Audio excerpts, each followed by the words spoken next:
Околу 100 крводарители од општините Кочани, Зрновци и Чешиново, Облешево на заедничка средба по повод Светскиот ден на крводарителите 14 јуни.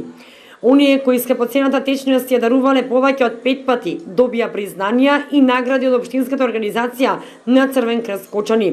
За 75 пати дарувана крв, Кочанската организација на Црвен крст признание му додели на Ацо Захариев.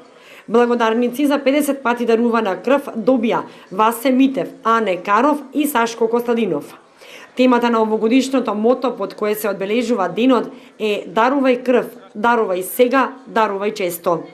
Инаку планот за крводарување на општинската организација на Црвениот крст Кочани минатата година беше исполнет со 95% и годинава оди според планираното.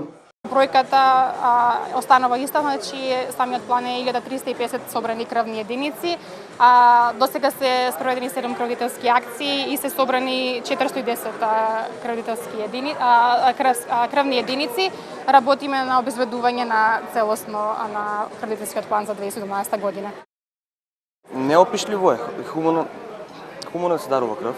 Препорачувам сите млади да даруваат крв, да бидат хумани, се прочистува телото.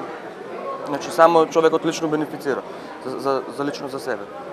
Нема никакви негативни страни од дарувањето крв и како што може да видите, не сме малку крводарители, доста голем број има и препорачувам сите да даруваат крв. На средбата им беше одадена почет и благодарност на крводарителите кои со своето дарување крв го даваат животоспасувачкиот подарок на оние на кои им е потребна. Целта на ваквото одбележување е да се подигне свеста за значењето на крводарителството и за потребата од регуларно дарување крв. Во месец јуни општинската организација на Црвениот крст Кочани ќе спроведе 2 крводарителски акции, една редовна последниот четврток од месецот и една во полициската станица Кочани.